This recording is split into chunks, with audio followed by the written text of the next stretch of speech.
you have to realize is that we're all just that mouse that a cat has by his tail.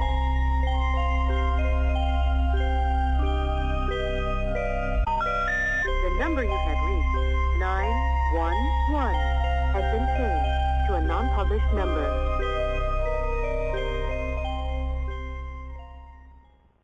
Warning, the following show contains conservative posturing, radical Christian ideas, and may offend pagans, Wiccans, Islamic fundamentalists, and other unenlightened individuals. Callers and guests may be subjected to brash and offensive comments by the hosts and any other type of bullying tactics available. But that's okay.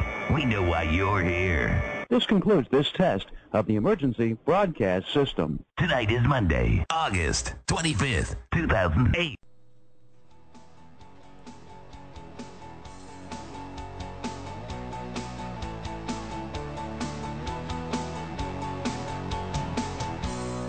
What's up, guys? It's Jay Scott. This is Trent Lackey. And you're listening to World of the Unexplained. That's right. School's in session, fools. That school is no longer out for summer. That's okay. Guess who wants what's fun in? For summer anyway, Scott? I don't. Nah, no one ever does. You know, the good thing is, though, the Democrat National Convention, is tonight.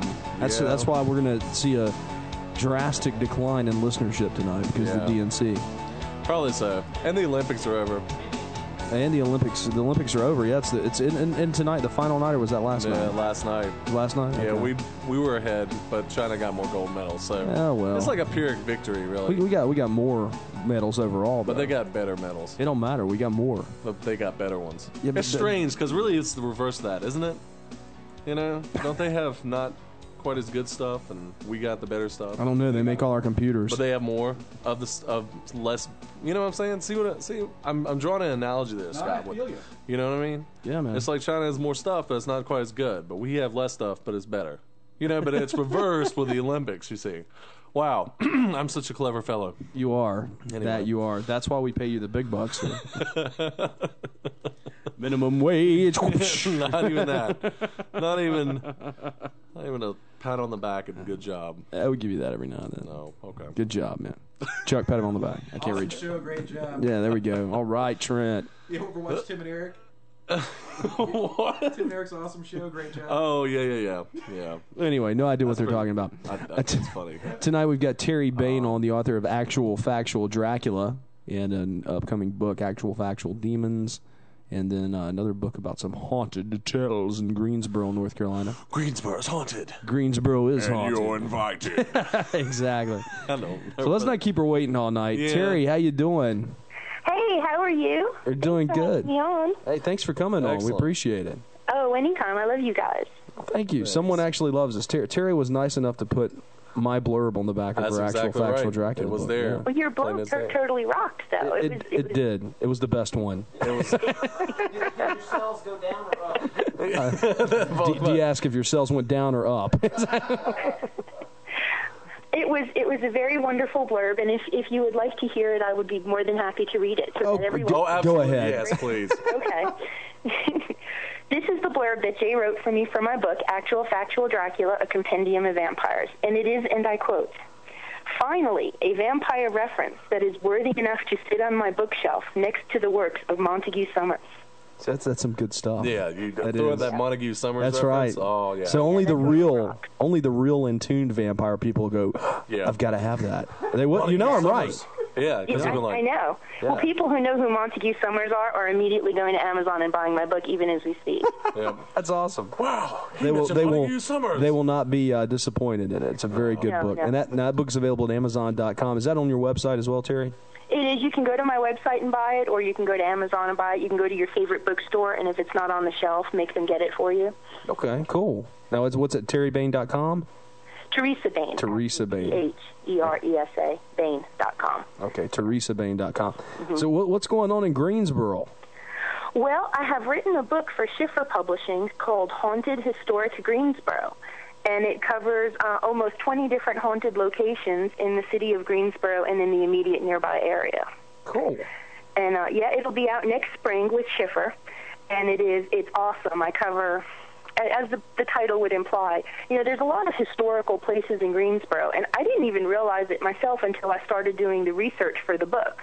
like, you know, when you drive around town, you see signs all the time for the historic courthouse, and I always thought, you know, an old building. But it's actually, for people who've seen the movie The Patriot with Mel Gibson before he went crazy, it's actually the movie The Patriot is a very loose interpretation of the actual events of the Battle of Guilford County Courthouse that took place right here in Greensboro. I didn't know that. I didn't either. It's totally amazing. And if you go to the museum itself, or the courthouse museum itself, it is brilliant the way it's set up. It takes you through the whole blow-by-blow. And it wasn't until I was in the museum, I'm like, this is just like the movie The Patriot, only, you know, way better. So it was like Braveheart with pants, but better. And guns. Guns. Braveheart with pants and guns. And pointed hats. And pointy hats. Yes. But the grounds that the Battle of Guilford County Courthouse were fought on are just infested with ghosts. It's like, I'm surprised I didn't have a ghostly. Well, I don't, you know, it's amazing I didn't have a ghostly encounter while I was there. And I was about to say, but I might not have known if I did, because so many people who've had ghostly encounters at the courthouse battlefield site don't even realize it until they talk to other people. Oh, wow. It's very, very frightening, some of the stories that I've written about that particular location, and it would be an awesome place to go ghost hunting. And you could go in the middle of the day and still run into ghosts, and I mean like full-bodied manifestations that actually, I don't want to say interact with you, but there have been a few encounters of them interacting with people, like actually talking and with yes-no answers. Oh, my gosh. That's pretty crazy. We got to go then. Yeah, totally. Yeah. Yeah, definitely go. So, what was the creepiest location in Greensboro that you went to? Was that it? It didn't. No, that wasn't the scariest for me. I think that has some of the scariest stories. See, I'm like one of these people where I think I actually repel the supernatural. You know, you guys could go and like see, you know, books flying in a room and all kinds of crazy wackiness stuff happen, and then I walk in and then it's like a dead zone.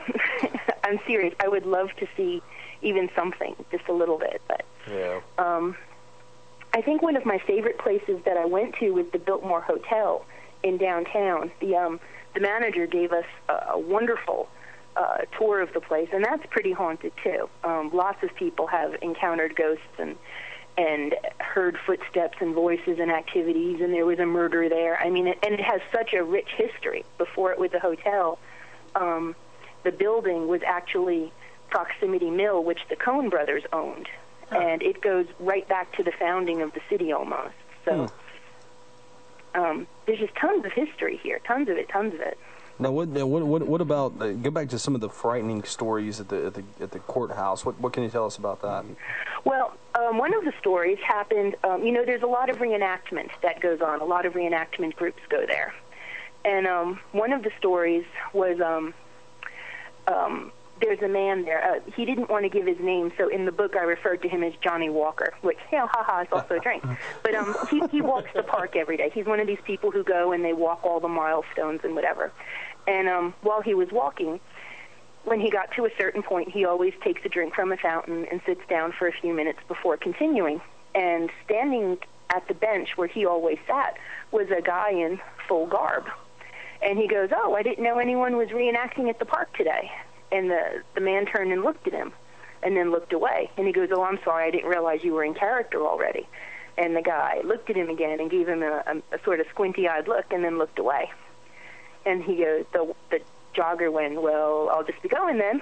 And he went and finished his course, and he was going to go home, but he said, "You know, if it's so hot and muggy, if people are going to go through the trouble of reenacting today, maybe I'll stick around," because, you know, he does this every day, and he didn't recall there being it, and he'd hate for all these reenactors to do their thing and nobody show up for it. So he went inside and he asked at the front desk, "Where are the reenactors today?"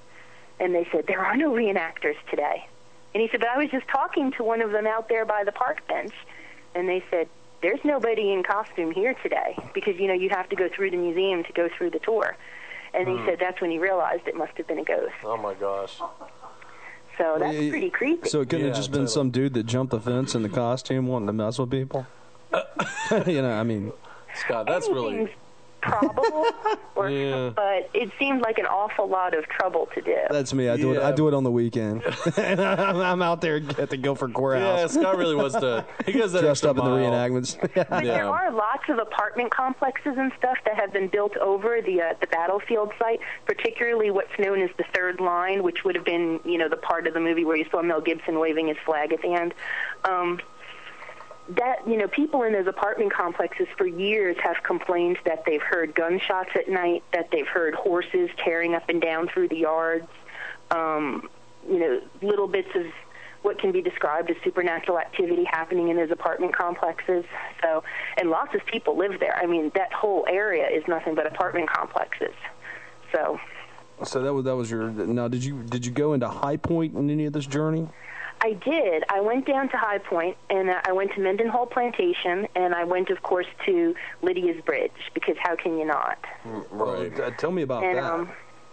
Well, Lydia's Bridge, like I said, I went in the winter months because I'm terrified of snakes. And, what's called the real bridge, which is, like, off to the side, is just covered up in kudzu. Yeah. And so my girlfriend and I, we went in the winter so that if there were snakes, there'd be a good chance we could survive it. And we went inside and we took pictures, and, we didn't get any orbs or anything like that because, like I said, I just repelled the supernatural. But, I wanted to do something different for my book. I wanted to make something about my book better than or different than all of the other hundreds of books of phantom hitchhikers that are out there. And I'm like, well, how lucky for me that Lydia's Bridge and the courthouse are right, or the active courthouse is right here. I'm going to go find out who she is. I'm going to look for a death certificate. That was my goal. My intent was to find out Lydia's last name, and then to see if she had any family still in the area, and then to interview them or maybe take a picture of her headstone or whatever. Because the stories, most of the Lydia stories involve her boyfriend wrecking the car as they were speeding home because Lydia was trying to make curfew. Her boyfriend wrecks into the overpass, and he's killed instantly, but she staggers around the road all covered in blood and then, dies at some point. And that's why, people see her hitchhiking. So my assistant and I went to the courthouse, and we poured through, their birth certificates and their death certificates through, a 50-year span. And I don't want to say definitively over the phone because this is a really big selling point, but I will say that there is a death certificate in my book. Really? Wow. Yes, there is. Now, I thought that was a legend. Because you've got so many of these stories. It's one of the most common kind of ghost myths. I cover the concept of phantom hitchhikers in my book so that when people read the Lydia story, they understand, what I'm talking about. I think there's something like 17 states in America have phantom hitchhikers. New York, New Jersey, Arizona, Hawaii has them, and something like 53 countries worldwide. And what's remarkable about it is that with the exception of only 3 cases, Lydia's story is identical to every other story worldwide. And so that's why at one point I was almost like, well, I don't even know if I should bother researching. But once I did, it got very interesting. So now, did you find any family members? No, I wasn't able to track down family members. Oh, yeah. Well, it happened a long time ago either way. So. It did. 1923. Okay. I've got an exact date. Yes, I do have an exact date. Huh. That's very cool, yes. So people are just going to have to read the book to find out. Mm-hmm. Well, I wish they'd purchase the book to find out, in fact. Read, purchase, it's all the same, right? It's very different. Don't get this at the library, folks. Yeah. Buy it now. I want every library in the state to buy it, but I want everyone to go and buy their own copy, too. Okay, because you don't want to mess up the library's copy. Oh, that's true. Yeah, and who knows how many filthy little hands have been on that thing before you got it. You don't know who had that. Yeah, that's true. You want your own clean, nice copy. That's right. And even though the Devil's Tramping Ground is down in Siler City, because it is such a phenomenon, I felt it would have been irresponsible of me to not cover it to some degree in my book. Sure. And then a little bit of talking about it turned into a lot of research, and a lot of research turned into an outpouring just from the community. And I was very, very lucky in the fact that because I write historical nonfiction and I don't write what you call paranormal books, the state of North Carolina was very willing to talk to me, and I actually spoke to a great number of people, of scientists and people who were pretty high up in the North Carolina State Agricultural Department of Soil Samples. Very cool. And yes, and another really, really good selling point for my book is that I have the actual physical North Carolina State official soil samples for inside of and outside of the Devil's Stomping Ground. And they sent me the copies, signed, sealed, and delivered, and I've had them scanned, and they will be in my book. So that when people purchase my book and they're like, yeah, but is it real? Or, you know, because all the books that are out there about the Devil's Stomping Ground, they're always quoting, you know. Yeah, other sources. Reports. Yeah. Yeah, and I'm like, but none of these books have them. And so I just called up the state and I explained what I was doing and said, could I just have copies? And they said, sure. And so they sent them to me. And it took a long time to get them, actually. And I was afraid I wasn't going to make, you know, my deadline. But I did get them just in time. And they're in the book, and you can look at the numbers and cite the sources. You can cite my book as a source now. So. Just in time for her deadline. Sorry. It was. I was really excited about it. That's awesome. I mean, that's you know what? two really fantastic selling points of that book, you know? Yeah, that really is. And there's two of them. There's Lydia's death certificate and the North Carolina State soil samples done by the state themselves. Never before been done, huh? No, never. In none of the books that I have looked through or researched, I would dare say I defy you to find otherwise. Well, let me ask you a question before we go to break here. Please. And that is, if you found Lydia's death certificate, do you know where her actual tombstone is? It was not on the death certificate, no. Okay. Well, interesting. Maybe. But the death certificate a raised is eyebrow also there. in the book. The death certificate is also in the book. Cool. Very cool. That is really, really, really amazing. Well, Terry, hang tight with us for a little bit. We're going to bring Gretchen Woody on after the break.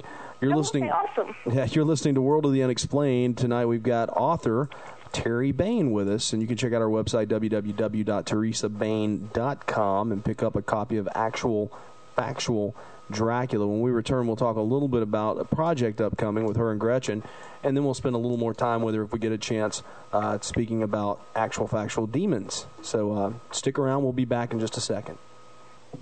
This is world. Thank you, Chuck, with the double tap. You know, Chuck, you got to watch for the finger, Trent. No, but I did. You know, it was like he did it once and then twice. It's like There's a half a millisecond. All right, well, I apologize. Our professionalism is world-renowned. It always is. As well as our eloquence. Tonight we're here with Terry Bane, Theresa Bane, author of Actual Factual Dracula, and the numbers are 1-877-722-7382. But don't call in now. Oh, yeah. That's right. Forget about the numbers. Forget it. Just listen. Because we're bringing Gretchen Woody on here in a second. So. Right. So I missed the deadline, and then I totally forget what we're going to do. You know what I mean? I'm really just totally winging it. You've been away too long, man. I guess that's what it is. Well, You've been away practice, too long. You know? I know. That's okay. I've been in a far and on. It's like a bicycle, man. So, yeah, that's true. Well, Terry, until we get Gretchen on the line, tell us what we got going on for. No luck? Yeah. Oh, okay, good. Tell us what we got going on for this actual factual demon thing. I'm really looking forward to this. Oh yeah, Actual Factual Demons is the second book that I'm writing in the Actual Factual series. It is going to cover all of the historical and mythological demons that have been documented in various grimoires. It's going to be an enormous book. It's going to be probably twice the size of the vampire book because these demons are going to be from every culture, not just Christian demonology, but from like Chinese, Hindu, Hasidic, every religion, every culture, every time period. Cool. That's going to be a very, very interesting read. It is an enormous. I'm up to the letter K, so I'm about halfway through the writing part of it, and then I have to do the index. And you've seen the index in the vampire book, so you know it's going to be tremendous. Yeah, it's going to be big. But I'm also working a little bit with my husband. He has his role-playing game out, The Dark Fantasy of Sundra. And if there's gamers out there who are into dark fantasy, they need to go check it out. Drive-Thru RPG has it, or you can go to ScaldCrowGames.com and check it out. Okay, that's cool. Okay. What was that website again, Terry? Yeah. Well, Drive-Thru RPG is where you can get the electric download of it, or you can go to the games website, which is ScaldCrow.com, just the way it's spelled, just the way it sounds, like a bird, scald crow. That's a good idea. Cool. Yeah. Well, we've got somebody on that we're going to bring on with you. This is Gretchen Woody. Gretchen does a show, and I can't see it because there's a box in front of the Chuck. Thank you. Let me help you with that. Moonlight Radio. It's a I think it's a podcast internet show. Gretchen is having some kind of event that you're going to be a part of. We're going to hear all about that from Gretchen. Gretchen, you with us? Yes, I'm here. Awesome. Tell us a little bit about the event you're putting on. Okay, it's called the East Coast Moonlight Convention, and it's a blood drive. Also, we are we're actually, we're kind of celebrating the show Moonlight that was on for 16 episodes, and it won a People's Choice Award and did really well in its ratings, compared to everybody else on Friday night. But they canceled it, which is very, very disappointing. Well, what's in its slot now? Is it one of those awful reality TV shows? X-List, I think. X-List. I'm not 100% sure because I haven't watched that night since it's been on. Okay. Fair enough. So they ran this thing a season and then they canceled it. They didn't even get a full season. Oh. Yeah, the strike really hurt it, I think, among other things. But yeah, that's true. It was an awesome show. I mean, he was a vampire PI who was turned against his will by his wife, which back in 1952, which he didn't know she was one. Okay. And so that's happened, and he spent the rest of his life trying to help people.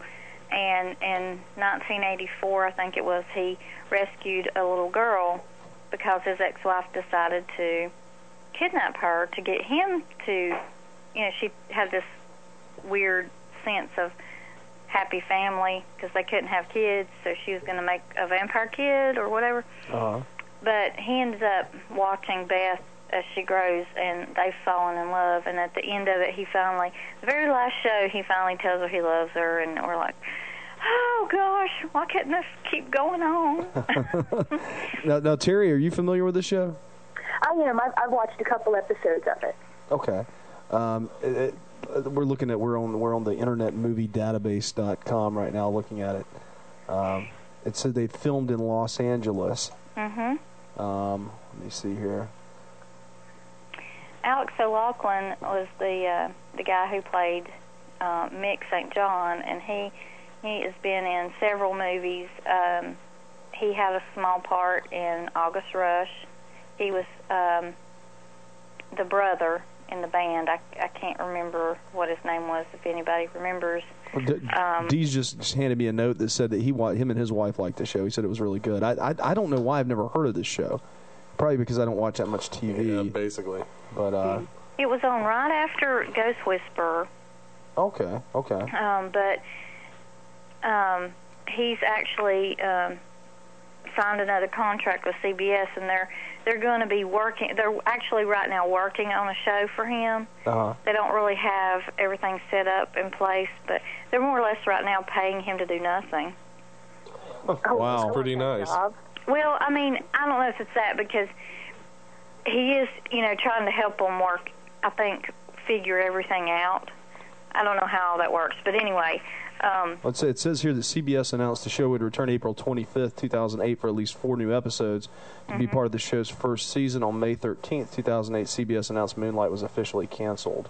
Yes. And now they are inquiring into other outlets about their interest in the show. So we've had a lot of campaigns going on, and trying to bring it back, but I think he's ready to move on for right now. There could possibly be a movie. I mean, you never know. I mean, it's like you just never know. There could be another season, but right now, it's just not going to happen right at this point. Yeah, that's true. That show Dragonfly really didn't last very long either, and it had its own movie. Yeah, Firefly. I'm sorry, I don't know why I said Dragonfly. Look. Leave it to Trent. Yeah, to botch things up. But anyway, my point's the same. It wasn't on very long at all. It had a whole movie for itself, too. So, it's not entirely out of the out of the realm. You guys are doing a blood drive, and Terry's going to be there?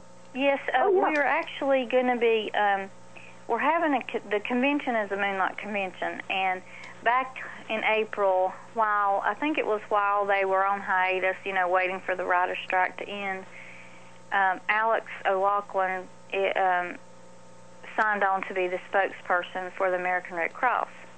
And some of the fans got together and started doing blood drives. Okay. They kind of had this, we want to do something for the community as well as bring attention to the show. And they were doing that. And so he decided to sign on, and he still is, even though it was called the Moonlight Blood Drive. The Moonlight Blood Drive. But anyway, now it's just the Alex O'Loughlin Blood Drive. But the convention's going to start about 7 o'clock on Friday night, September 5th, which is a week from Friday, and we're going to have a meet and greet, and then we're going to have a haunted ghost tour with Brenda Williams, who works for that company there in Asheville. And I'm not exactly sure if Dr. Prophet's going to be there for that, but I know he will definitely be speaking. He will be speaking about paranormal activity and things like that on Saturday. But we really tried to get the actors, Alex and Jason Doring. He used to play on Veronica Mars as Logan, and he was Joseph, which was a 400-year-old vampire on Moonlight, and he ended up. Some of my friends that are helping me actually met him at the Polaris convention and told him about ours, and he tried for 2 months to change his schedule around to come, because we are honoring a little girl. Her name is Sarah Smith, and she is a survivor of neuroblastoma, which is a rare childhood cancer. There's no cure for it. Oh, wow. Right now she's in remission, and she's been in remission for about 2 years now. She had one relapse before, but she's doing awesome right now. She was 13 on Saturday, and we are honoring her at our banquet that night on the 6th and giving her an award. But Jason really wanted to come, and he really wanted to be able to help her and meet her. And but they're going to do a few things. I'm not exactly sure what, because his agent didn't tell me, but he wanted to know, like different things she liked and all that sort of thing. And he donated some stuff to be auctioned off. And the money is going to be going to a charity called bandofparents.org. And if you go to that website, it tells you everything about the neuroblastoma, the trials that they're doing, the money that they need, because it's extremely expensive. Now, where can people find out how to get to your blood drive?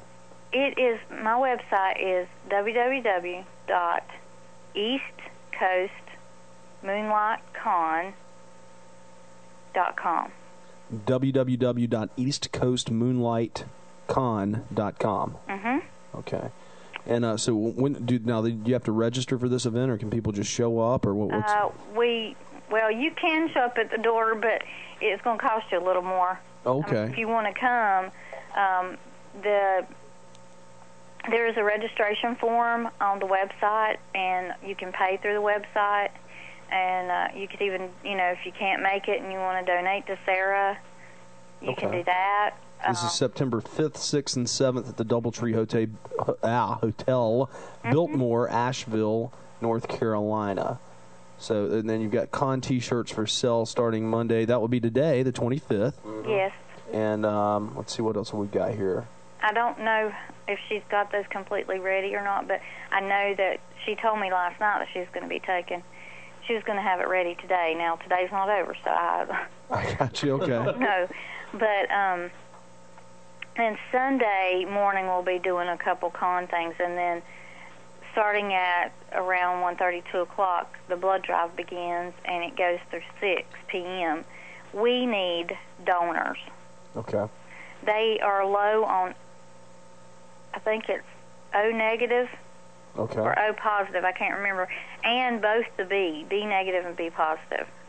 Oh, O is the universal. O positive. What's the universal donor? And one's Yes, it is. My husband is that. I'm O negative, so I'm rare. Oh, I gotcha. Okay. We kind of had a laugh about that this weekend. I said, yeah, I'm rare, and they're like laughing. Some of the girls went with me to Asheville. I've been to Asheville back and forth, and we've had fun. Each time we've, we've goofed off a little bit, and then, made sure everything's okay at the hotel, and, went around, handing out information about the blood drive and posters and things like that. So, but we are, besides having Terry and Dr. Prophet there, the writer that actually invented or gave birth to, or whatever you want to call it, Mick St. John, is going to be there. Oh, he's the writer. He's the original. He had written a book, or he's actually written a book. It's not been published yet, called Angel of Vengeance, and you can go on his MySpace and read like that first 8 chapters of it. Mm-hmm. But it's about a vampire, and his name's Mick Angel, and the thing is with him, he's a little bit darker. And when he ended up selling his idea to Warner Brothers and Joel Silver, he came up with Mick St. John, who's a little more soft around the edges. He's old-fashioned, he's romantic, that sort of thing, but he loathes what he is. He hates being a vampire. Okay. So, but it's awesome, and he's going to be there the whole weekend. He's going to do the ghost walk. He's going to do the meet and greet. I mean, he's going to do it all. I mean, anything we've asked him so far, he's like, sure, because the writers don't get a lot of attention. Sure. And he's definitely getting a lot of attention because, of course, the other guys aren't there, and not that he was going to get any less, because I was going to make sure that he didn't, because if it wasn't for him, there would be no Moonlight. Exactly. In my opinion. So, but yeah, he's a pretty cool guy. We talk, email and different things like that. So, he's actually going to be coming back from Europe this week, and then he'll rest a little while. I guess he'll rest. I don't know what he's going to be doing. Then he'll have to fly out here from California. Oh, that's a good trip. Yeah. So yeah, it's gonna be a lot of fun, and we're just really excited about, especially trying to raise the money for the band of parents, and I hope to be starting my own Sarah Smith Neuroblastoma Foundation. Oh, cool. I'm going to start that, well, as soon as this is over. All right. There's a lot of work entailed with, getting a nonprofit going. Excellent. But yeah, I'm going to be doing that, and we are also already planning next year's convention. Cool. We will be adding Twilight to it, and maybe Veronica Mars. Okay. So, that sounds like fun. Well, listen, Gretchen, I hate to let you go, but we're going to get back with Terry just before we kick off at the top of the hour. But thank you so much for coming out to the show. Absolutely. Thank you. And you're welcome. We'll definitely make sure everybody checks out your website, www.eastcoastmoonlightcon.com. And get out there, everybody that can. Let's give some blood and save some lives. Exactly. Do it for the right reasons. Thank you so much, Gretchen. We appreciate it. Take care. Bye-bye. Bye. All right, and that was Gretchen Woody. Terry, you still with us? Yes, sir. I'm sorry, I didn't mean to totally ignore you for the past. No. Gretchen needed to say all that stuff. That's absolutely. Definitely. I'm glad that she could use our. Now, were you a fan of the show? I was, but it just came on at a time where I just couldn't really watch it. Okay. When Moonlight was on, I had a job that I was working on Friday nights. Yeah. And although I had access to a TV, it was just almost impossible for me to follow the story. So I enjoyed it, and when it comes out on DVD, I'll no doubt rent it and catch up and watch the whole thing. Okay, that's cool. Now, I want to get back to actual factual demons, but we don't have a lot of time here. So, Talk fast. give me your best stuff here in the next 3 minutes. Wow, no pressure. Not at all. Okay.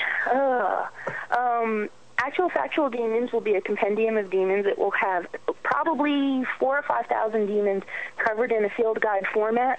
It will cover demons from the very earliest scribblings of human writing all the way up to, I would say, probably modern day. But, I'm not going to be covering every single demon that has ever been mentioned, because as any demonologist will tell you, everybody who's possessed, and it is, legitimately documented, has a demon. Most of them don't even have names, and some of them, there's just too many of them to follow. So these will be, definitely cataloged and proven demons in that sense, if that makes any sense. Okay. Just by the way, I want to mention real quick. Can I? Okay, yeah, go ahead. You can actually see. I don't know if you remember the show 2020 in the 90s, the early 90s. They did a thing on a real life exorcism with the Roman Catholic Church. Oh yeah. They've got that up on YouTube now. Oh, sweet. The whole thing. So anyway, I want to let you know that. Go ahead, Trent. With Hugh Downs. Dee had a question. If your husband is going to do any illustrations of the demons? Yes. In fact, if you have a copy of Act Fact Drac, Daniel Freeman did 3 of the drawings for in that book. My husband, who's also an award-winning illustrator and designer, and Daniel Freeman will be doing the illustrations for Act Fact Demons, and they will be doing every other letter. Daniel's doing, actually A and B, and then my husband will do C, and then Daniel will do E, and Glenn will do E. So, and I've seen the letter A and B that Daniel did, and I'm going to post it up on my website pretty soon, because these are phenomenal drawings, and they could be for sale too if people wanted to pick up prints of them. So that sounds cool. I like how you said Act Fact Drac. Yeah, we got it shortened down. Yeah, Act Fact Drac. It sounds like any number of things, but it's very cool sounding. And New in the Act Fact series. In the Act Fact series. From Theresa Bane comes Act Fact. Where are we going after this? I guess we have to go to witches or after Act Fact Demons. Werewolves. No, I'm going to do angels. Oh, okay. Oh, well, yeah. I guess angels and demons. That makes sense. Sure. Well, you know why? Because almost all of the demons have a personal adversary that's an angel, so the angel book is almost writing itself as I'm doing the demon book. Right, yeah, like the 7 deadly sins, 7 deadly 7 virtues, right. You're pulling a Guns N' Roses on us, aren't you? Yeah. Use your illusion 1 and 2. That's what you're pulling on us. I see it. Hey, speaking of which, I need you to write me a theme song so when I'm at conventions I can play it. Oh, cool. Okay, and then after angels are going to be the Fae, and then after the Fae will be like gods and goddesses, and then will be items and places like Thor's hammer, Major, or whatever it is, where they're like the island of Mu, and then the next one will be heroes and villains, from different mythologies, not just like the Greek and Roman, what everyone knows, but like Hawaiian and the Inuit and the Chinese, and then I don't know, did I say 8? Am I up to 8? Oh, and then creatures, a book of creatures that'll cover everything from like Bigfoot to sea serpents, the Kraken, centaurs, the Kraken, exactly. Anything mythological, like even the bishop fish, it'll cover something like that. Weird. What about golems? You gonna put golems in there? I know they're a myth. I don't know where they fit in. No, they are. Golems are technically an item. If you're talking about the Hasidic. Yeah. I guess they would be, wouldn't they? Yeah, because they're made of clay, graveyard dirt specifically. Yeah. Okay. So they would, they might be in both books. I do have some entries from the vampire book where creatures are actually vampiric demons that are crossing over into the demon book. So something like the golem would definitely be in both books. It is a creature, but it's also an item. Right. Well, Terry, thank you so much for taking the time to come out to be on the show tonight. Thank you for having me. I love being on your show. We love having you on here. We'll have to talk again real soon, okay? Yes, please. Thank you. All right, thank you. Have a good night, Terry. All right, thank you. Bye, guys. Take care. Thanks that again. was Terry Bane. We're taking a short break, guys. We'll be back after this. And we're back. The world of the unexplained. I'm Trent Lackey. The fog is lifted. The earth is shifted. I was going to say that battle at Guilford Courthouse, and it's weird because I had mentioned this earlier. If I remember correctly, and maybe I'm totally reading some kind of falsified history book. Yeah. If I remember correctly, the British won that battle, but they won at such a huge cost of life It's because they were battling us in trees, man. Yeah, we were squirrel battling hunting. Old South. And basically what it was another Pyrrhic victory. And it's strange because I used that word before earlier on. I don't know why I used it, but it's like the second time I've gotten to use the phrase Pyrrhic victory. Pyrrhic victory. Pyrhic or something like that. RRIC. Or something like that. Pyrrhic. Okay. But, Guilford anyway. College in Greensboro, the haunted Guilford College. Is that down by the, there's an orb. Sure enough. Or is that is that in Dana? Mm-hmm. That's what I thought, okay. It's Charles A. Dana. Mr. Dana himself Yeah. there. You know what's really strange about that? And that's his orb. Well, what's another one? I don't have a computer now, so. How about the numbers? Ah, yes. 1-877-722-7382. 1-877-SCARE-YOU-TOO. 336-996-1596. I'm David Bowie. Here we go. Yeah, that's what it's looking like to me. Looking pretty bad. That was that hall that we were in, so. Yeah, some Guilford student with a camera. I'm sure that goes on quite a bit. Yeah, bet it does. I thought this was one time, and I hate to, I'm not going to tell. This room rehearsing earlier. Nah. I will say this much, and I don't know what to say about orbs in general, but at one point we were at some undisclosed location to the west of here at a undisclosed abandoned church, and we were photographing the graveyard at night. To me? No. You said we, so I didn't know if Yeah. I was there. I was like, man, I don't remember that. Right. Must have been one of them weekends. But we're taking pictures, right? And we took some pictures of the graveyard, and it was kind of cool, dark, kind of spooky, kind of getting the mood, spookiness. And then we took some pictures, and all of a sudden, bam, thousands of orbs. I mean, literally, thousands of orbs. You could count them, all kinds of colors, all kinds of sizes and differentials, blues. Huh? Did you get the lens wet? No, it wasn't even a wet night. It was It's rain, dude. yeah. No, it was like late summer, early fall, and no, it hadn't rained. It wasn't very humid at all. And then there He's was a poet. all kinds of different colors and shapes and whatever, And before then, there was one really big red orb, like straight on in the camera, like right in dead center of the photograph, and then pow, all these other little ones, and then right after that, nothing whatsoever. And I thought it was really strange. I mean, if it's some kind of energy source, like some people claim it to be, then that might be a phenomenon worth investigating. I don't really know if they're paranormal or not. You know what that picture is? What is that? We're looking at Guilford College in Greensboro, North Carolina, image 8 of 9. Yeah, it is. That's totally what it is. What is it now? They're saying it's like a ghost photo. It's some dude sitting in the back with the lights out. Yeah. It ain't no ghost. It's some dude sitting in the back with the lights out. We're alone in the auditorium. Who's that watching? Yeah, come on. Give me a break. That's why I love these angelfire.com sites, You're spending the big bucks to host your own site. That's right. Yeah. Oh, man. Uh-huh. Well, I don't know. People want to see what they want to see. You know what I mean? But anyway, that deal with the orbs was very unusual, I could say. I don't really know what to make of it. Oh, well. Really odd. Anyway, there's something we should do I think would be fun. Okay, what is it? There are a lot of these places in North Carolina. They've got these like mystery weekends where you participate. It's like a mystery dinner theater, except it's over the weekend in this little beds and breakfasts. It's like a combination of live action. Yeah, man. You get like a card, and no one can lie except the killer. If you're the killer, you can lie. I think it'd be a fun. Does everybody? I mean, can anybody become the killer, or is the killer already pre? You know what I'm saying? It's not like we come in there. It's like, hey, guess what? You're the killer. I don't know if it works that way or not. I think it does though. That's pretty crazy because it's like, if you're not very good at lying or pretending to be whatever, but then we know you're fine. Thanks, pal. Or me, I guess. Unfortunately. Chuck would be like, yeah, I'm the killer. Yeah, I did it. I'm a psycho killer. And we wouldn't know if he was lying or telling the truth. Yeah. It's me. That would be interesting. Yeah.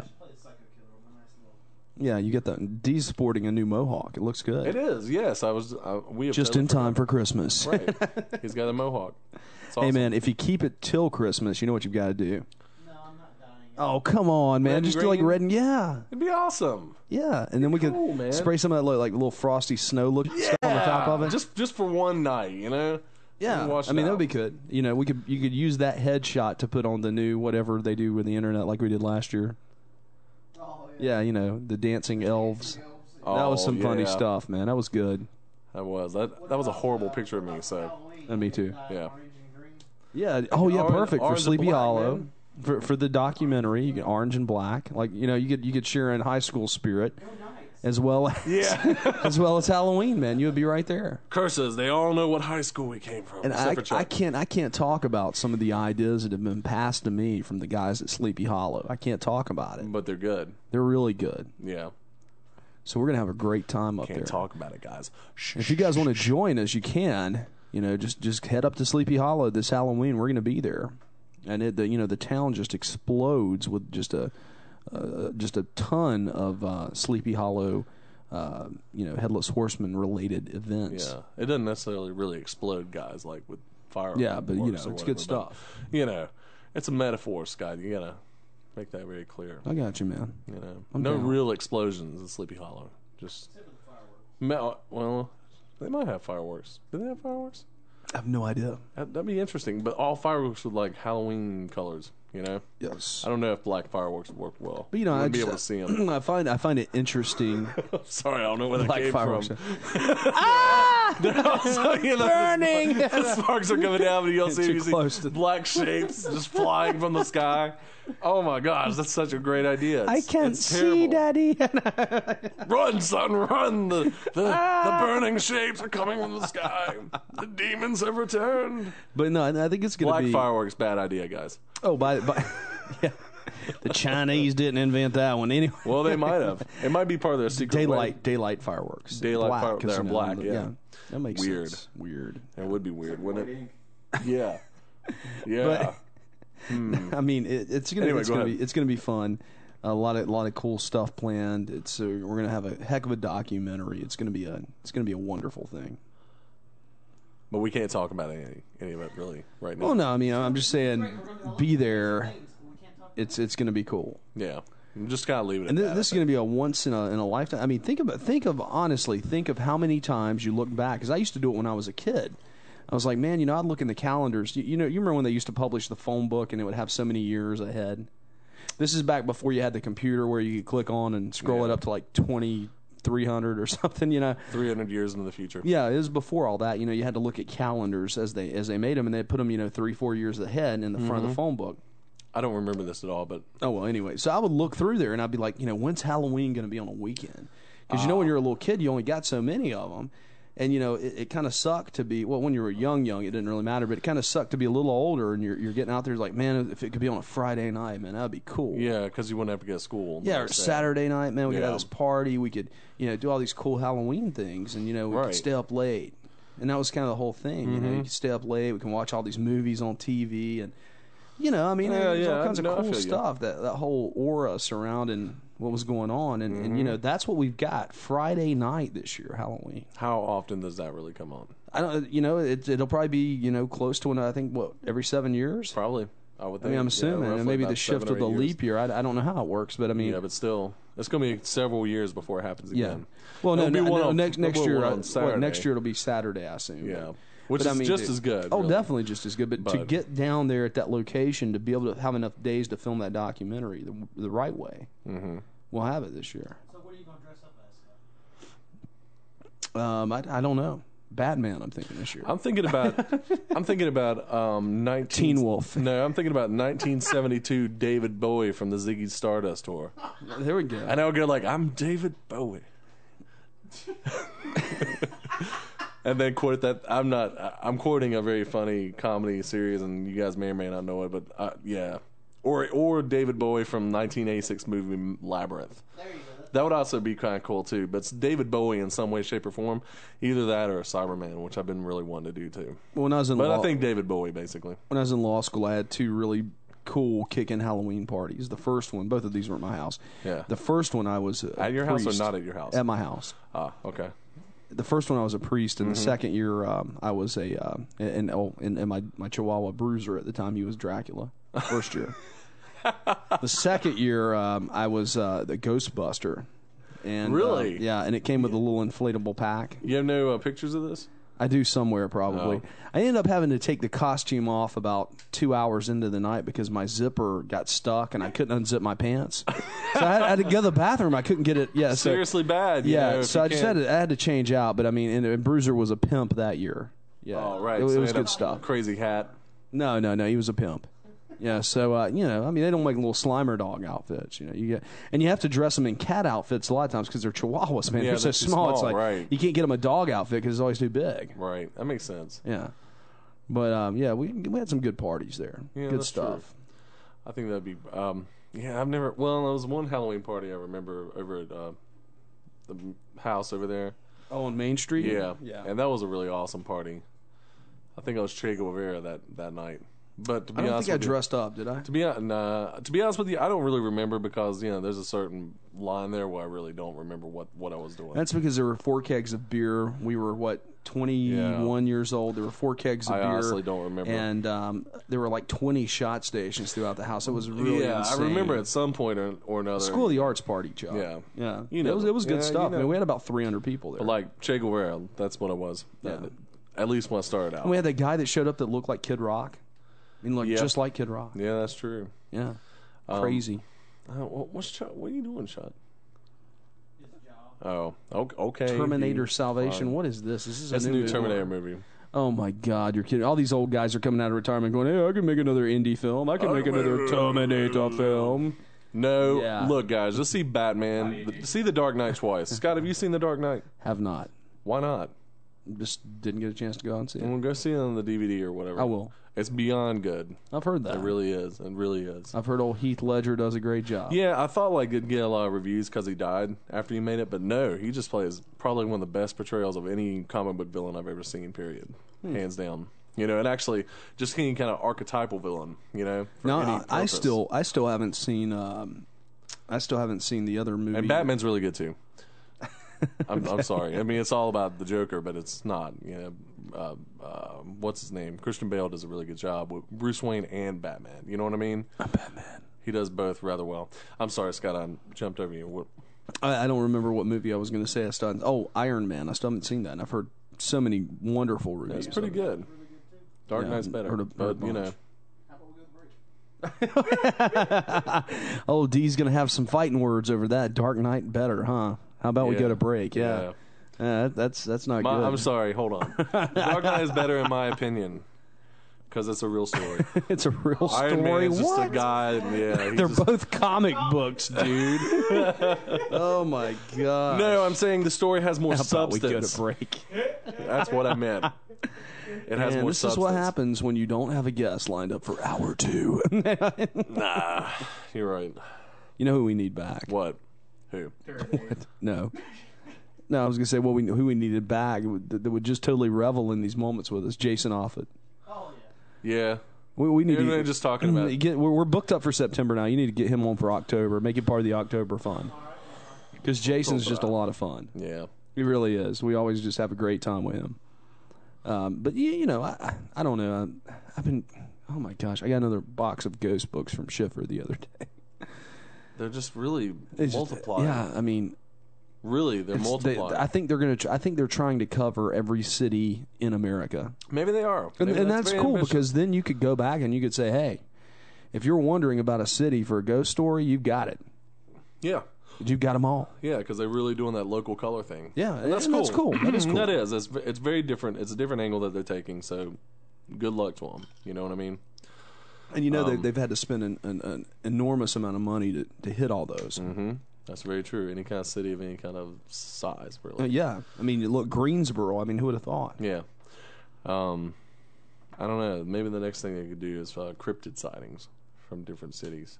But there wouldn't be any cryptid sightings in cities, I don't think. New York City cryptid sightings. Yeah. Didn't you see Bigfoot go by the Twin Tower? Yeah, he's a terrorist. He is. Yeah. Against America. It was Bigfoot. Bigfoot actually did it. So speaking of... Well, they also have those giant crocodiles and the creatures underwater in the sewers. I would be... when Terry was talking about that, I was thinking about that whole lizard man from South Carolina. Yeah, right? I'd like to. That's who I'd like. We need to get D on something like that. I want somebody to get us a show about the lizard man from South Carolina. Man, that'd be some good stuff. Yeah, you know what? Because I mean, you know, or the Bladenboro vampire beast. Yeah, I've tried. You know, Have I've you? tried going to the papers with that, and it's like nobody really talks about it. You know what I mean? Yeah. Well, it's such an offhand occurrence, and I think people were just trying to slowly forget it, but it can't be forgotten. It was so unusual of an occurrence that, you know, it's there. I've been informed that we have to take a break. Oh, okay. The producer's angry. Yeah, he wants to whoop your butt for that whole Iron Man comment. Yeah. Yeah. Gonna have to step outside there, cowboy. Mm-hmm. Well, I'll tell you one thing. We might step outside, but I'll break you of that habit. True story, people. Yeah, I don't remember who said that. We might step outside, but I'll break you of that habit. It's, yeah, it's an awesome line to use. It is a good quote, and it was said, I think, in about that kind of redneck way. Yeah, by someone. We might step outside, but I'll have to break you of that habit. Yeah, so I don't what I mean? remember who said that. I heard that many years ago, and it's always stuck with me. But it was somebody that we knew or who knew. We knew, someone or we knew. yeah. Anyway, It was something local. Okay, we got to take a break. You're listening to World of the Unexplained. We'll be back in a sec. And we're back. Don't ever fool with Ivan the Sickle. Anyway. Okay. You know, we were just on break. We were talking about my senatorial run 10 years from now. Yeah. The new Jesse Helms. Yeah.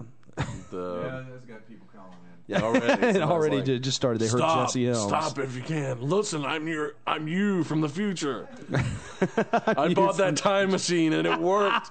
Don't do it, man. Don't do it. I bought the time machine and it worked. The one from Napoleon. Yes, Yeah, yes. The very one, Chuck. Chuck from the future says, hey, by the way. You pay me real good, Jay. I get paid very well, but don't do it, man. Don't do it. This is a better gig. I'm fading. Wait, my battery's going down. My quartz crystals are. You can only be true. What is it? True of heart and spirit to be able to do that. Next week we've got Robert Curran. No, it's probably not Curran. Curran. That's probably more appropriate. And I'm trying to see exactly what he's written. D, help me out here. It was Lost Lands. And Forgotten Realms. And Forgotten Realms. Yeah. Okay. Or Hidden Realms. Hidden Realms. I think Forgotten Realms is a D&D series. This guy did also a field guide to Creatures That Stalk the Night, a vampire book, an encyclopedia of the undead. Yep. All kinds of He's stuff. got all kinds of stuff. Yeah. So we'll be talking about him. You know, Oh, there it a is. variety. Lost Lands, Forgotten Realms, Sunken Continents, Vanished Cities, and the something or other. Yeah. Haunted Land, Ireland's Ghost. This guy's from Northern Ireland. Yep. Interesting. He's in the foxhole there. Nah, they don't do that anymore. Oh, okay. I don't think. Oh, Ever yeah, since they do. Sinn Féin disarmed. Yeah. Yeah, but they, I don't know. Old habits die hard, especially, in a situation like that. But, we're going to be talking about paranormal stuff, and it'll be a lot of fun. Okay, we got a caller here. It is Chris.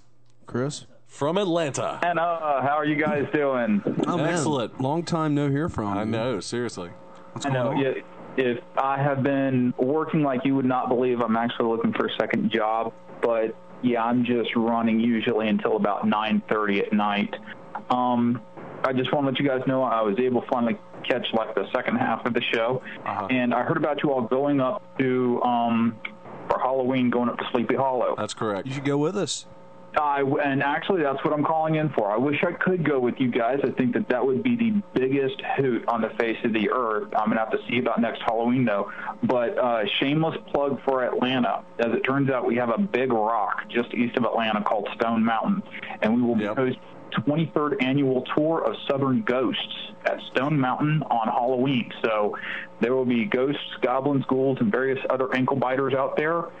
We're not going to be there, though. We're going to be in Sleepy Hollow. Yes, I know. But he's talking...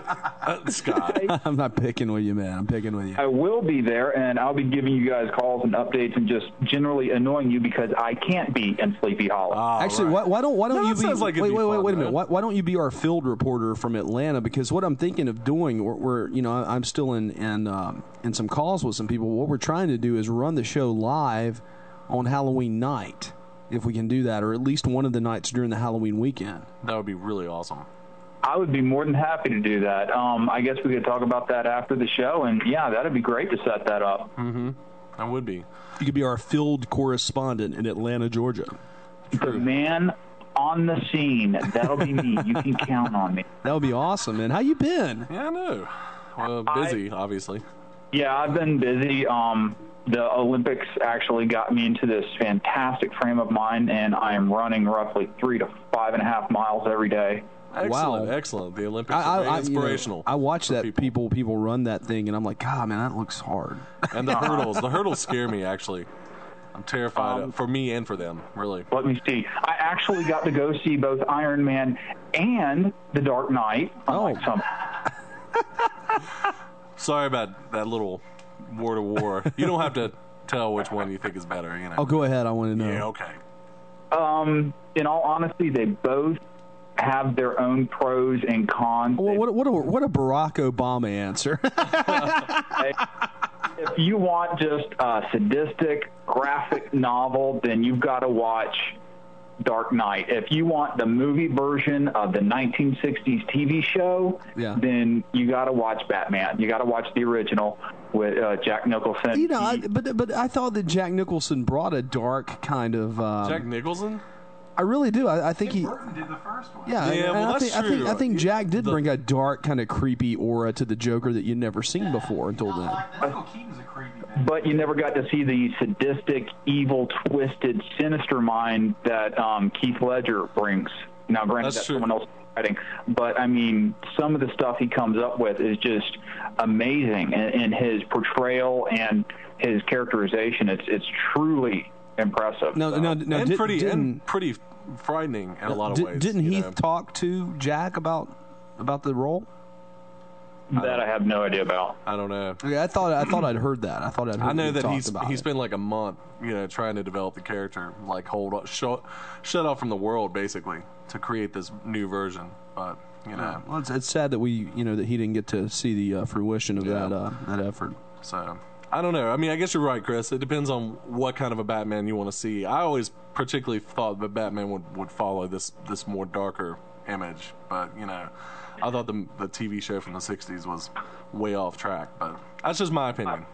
I agree totally. I mean, the current Batman is actually, in my opinion, a much better rendition. Oh, wait. Here we go. Sorry to cut you off, but Chuck just pulled up an article. Jack Nicholson warned Heath Ledger on the Joker role. What? Yeah, that's what it says. Jack Nicholson, who played the Joker in '89, who was furious he wasn't consulted about the creepy role, offered a cryptic comment when he told Ledger was dead. Nicholson told reporters, "I warned him." Huh. That's strange. It said Ledger told reporters that he slept an average of 2 hours a night while playing, quote, a psychopathic, mass-murdering, schizophrenic clown with zero empathy. Well, he portrayed that person very well. Yeah, pretty much. He said, "I couldn't stop thinking. My body was exhausted. My mind was still going. Prescription drugs didn't help," he said. Weird. It might have been the role that killed him. Well, that's probably what a lot of people were saying, actually. I mean, that's just crazy. Jack says, "I warned him."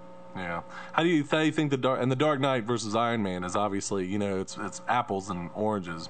You would say. I mean, trying to compare the two against each other, they're both fantastic movies, but I mean, even though they're both the superhero movies, they're two totally different genres. One's your graphic, dark, sinister novel of the hero trying to overcome overwhelming odds, while the other one is, your drunken, womanizing billionaire having fun. So. Stop talking about me. No, I'm kidding. Yeah, they're both billionaires. That's the irony, of course, is the fact that both Bruce Wayne and that other guy. Oh my gosh, I can't remember. The Iron Man, Tony Stark. Yeah, Bruce Wayne and Tony Stark are billionaires. It's just Tony Stark actually plays the role completely as a billionaire. Well, I mean, what billionaire do you know is going to, I want to put on a suit and fight some crime? Yeah, right. That's true. Well, wait, it's tea time. I'm sorry I have to leave you now. I'll be back after I have my tea. I mean, that's why British superheroes always fail, Scott. I shouldn't have not have said that, but that's why we have to have Captain America, guys. That's right. No, they killed him off, man. What? They killed Captain America off. They killed. They're rolling out a new film with it now. Oh my gosh, film, no! yes. That's another one. The first one was so terrible. Dolph Lundgren, yeah. Dolph People actually Lundgren is returned Captain the America. money that they gave to what? To for the preview, yeah, screen. Yeah, they actually returned the money. But Chris, we'll talk about that later. I think we're probably running out of time. And yeah, that whole idea of you being the field reporter in Atlanta, that sounds great. You know. Sounds like a plan to me. Yeah. I don't know, Scott, going to call him after? Or yeah, we'll call you, man. Okay. Yeah. All right. Thanks for calling, Chris. My pleasure. Talk Later, man. See you. Bye. So, good stuff. Man. I know, seriously. All kinds of craziness. I know. You know what? It's strange how quickly we ran through the hour. There, you got to press it again, man. We are running at super professionalistic speed. We're like, I mean, so many non-mistakes, misspellings, words. I don't know. Just call them.